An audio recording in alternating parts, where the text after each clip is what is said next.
बिस्मिल्लाहिर्रहमानिर्रहीम। रेडियो पाकिस्तान एबटाबाद तो आदिल सईद कुरैशी तुसां आस्ते इक इनको कहानी किन क्या है जिसका उनवान है तोता ते खजाना। बू मुद्दों की गल है असां दे इस मुल्क रशां बिच एक काके होना दे दो पुत्तर है ते काके होना दे जींदो जी ते ओह इक चुल्हे ते रेह्। काके होना दी अक्खियां बंद होने तो बाद दोए अपने अपने चुल्हे ते हो गए ते जाइयां जमीन भी बंडी गई। एक दी जमीन जरा मती जी हुई, एक दी छाड़ी जिसकी मती जमीन ही उसके कार खुशहाली आ गई ते छड़ जमीन आला दे ध्याड़े औखे हो गए। बच्चे जिस टाइम अपने दतपोतरियां को चंगी चीज़ां खाना देखते तो वह माऊ को नालान के अड़ी करते कि असा भी ये चीज़ खानी है। वो गरीब कितों आने आ तो वह बारों बार ते उतले दिलों उन्हें डांटती तो अंदरों अंदरों उसका दिल सड़दा आ। फिर जने नाल भी रूल आवे कि असा दे घर खुशहाली नहीं के करा। जना भी आखता है कि हाँ कुछ करना चाहिए पर उसके बसे बिच कुछ नहीं। सो उन्हें दोवें जने जनानी ये सलाह की थी कि असी एक ग्रां छोड़ जुलने। ग्रां छोड़ के जुलना कड़ा सुखला आ। बहरहाल उन्हें अपने बच्चों की खुशियां दे करके ते अपनी उस शर्मिंदगी दे करके जी रोज़ बच्चे आगे आँदी उन्होंने नाल उसके करके उन्हें फैसला किया किसी पास टुर खलते समान चमान जो थोड़ा जहा वो बदा तो टुर खलते लोग उन्हें मिलन तो पुछन कि पासे जुलते हो तो आखन बस अल्लाह तवक्कुल निकल गलते हैं देखो अल्लाह कि पासे खड़दा है। सारी दायर के सफ़र करने तो बाद वो जिस टाइम रात पई लेकिन नके ते उन्हें जाल आई बिस्तरे खोले तो सह गए। सुबह वेले काका होनी उठे तो उन्हें सो अपने बड़े जात की आवाज़ मारी उठता निड़ा तेरे चोए तो जो पानी आन मैं चार दाम बढ़ावा तो नमाज पढ़ा। वो जातक उठा कनस्तर हथे ना लाया तना चोए पास दौड़ गया त्यों आवाज़ मारी ने उठे मिनिए मां डोलची दे तो मैं गां मेल आना तां ते तू चाह शाह बनावे तो टबरी आखा ने उठ वस्ते अल्लाह रसूल का नां कहन कि चाह बना तो अगां अपने सफ़र शुरू करा। थोड़ी छड़ी बाद वो पुत्र कहन के आ गया पानी उसने चरदाम बढ़ाया ने नमाज पढ़ी ने इतने में नाश्ता बने दया उसा किया ने ते नाल अपनी गाई से रस्सी बटने बह गई। रस्सी बटने एक तोता किसी पासों उड़ता आया आन के सामने बह गया। उसके गले ते रत्ती जी धारी है जिसका लगता है गल्लां कर रखता है। उस शुगल लाने वास्ते काके होना है काका होनी ये के पे कर दे हो। उन्हें आखा रस्सी पे बटना गाई रस्सी पे बटना उसे रस्सी बट के कर सो उन्हें भी अगो शुगल लाया उन्हें आखा रस्सी बट के ना तो फिर तुंदा इस नाल बनसा। तोते वास्ते ये शुगल जड़ा आ वो उसके तवक्को के खिलाफ आ वो घबरा जा गया और उसने आखा रस्सी ते पे बटो पर मां क्यों बनसो उन्हें तू गला मुँह करना ना इस करके तुदा बनसा। वो डरिया उसे ना काका मां ना बनियो मैं तुसा एक गल दसना तुम खुश हो जाओ। उन्हें आखा ना तू मैं गल ना दस मैं तुदा बनसा मैं रस्सी बट के ना फिर तुम दसना।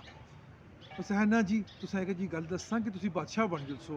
काके होना उस देखा नहाला इतने पे उडारी मारी तो काके होना कोल आन बैठा तो पूछने लग्या दसो मैं बनसो या मैं तुसा गल दसा। उन्हें आखा दिल ते आता तू ना बना पर चल हूँ तू गल दसना तू गल दस। उस आखा जी मेरी दादी माँ है ये जो सामने बूटा नहीं आए सजे पासे आए जिसे डाला भजेदा जी।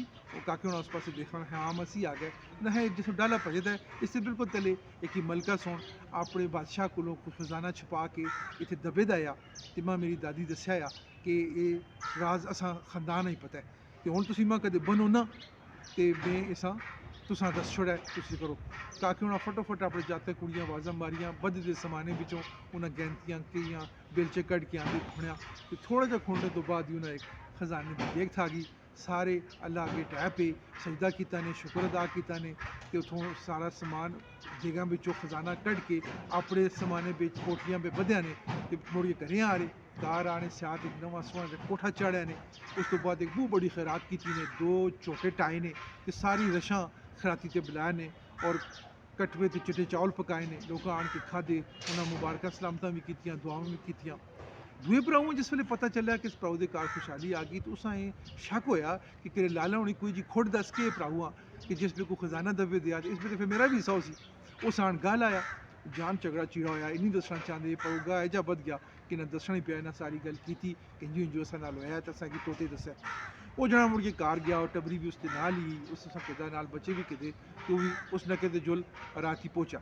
राती सुबह जिस टाइम नमाजा का वेला होया तो उस पुत्रे आवाज़ मारी उठने ने जुल तने चोए तो पानी भर के आन तो मैं उजू बनावा तो नमाज पढ़ा। वो नाजा का पहले तो जातो क्या काका मेरे को इस टाइम तना नहीं लैना होंगे आप ही चलो कनस्तर चरदाम भी उत्थी बढ़ाओ तो मुड़ने चाह से पानी भी कहना आया। मुड़ के कुड़ी धर्म होया उस है उठ कुड़िए डोलची दे मैं गां मेला उस है काका आ डोलची पार्वती की पे दिन समाने पे उतों कट के फिर जनानी तर मुड़िया, जनानी आखा से उठ मैंने वक्त तू चाह पानी का कोई इंतजाम कर। उस आया मैं तो थोड़ी छिट्टी सैसा सारे ते बस वो आप ही उठा चला गया, पानी आंदा से तो वजू पढ़ाया, नमाज पढ़ी। उस तो बाद वो रस्सी बटने लग गया जजू सा उससे भराऊ आखे दिया वो तोता उत्थे ही करे बूटे दी किसी टहनी ते बैठे दया वो उस आखा काका के पे कर दे हो। काके उन्हें आखा और रस्सी बटना कहा रस्सी कौन ते बटते हो। कहा रस्सी रस्सी बटना इस बन के तो ना बन सा। तो तोता आगू हंसया उस आखा पहले अपने टबरियां ते बन फिर मां बनी। उम्मीद है तुसा ये कहानी अच्छी लगी सी, एक लोक कहानी है। अस्सलाम वालेकुम।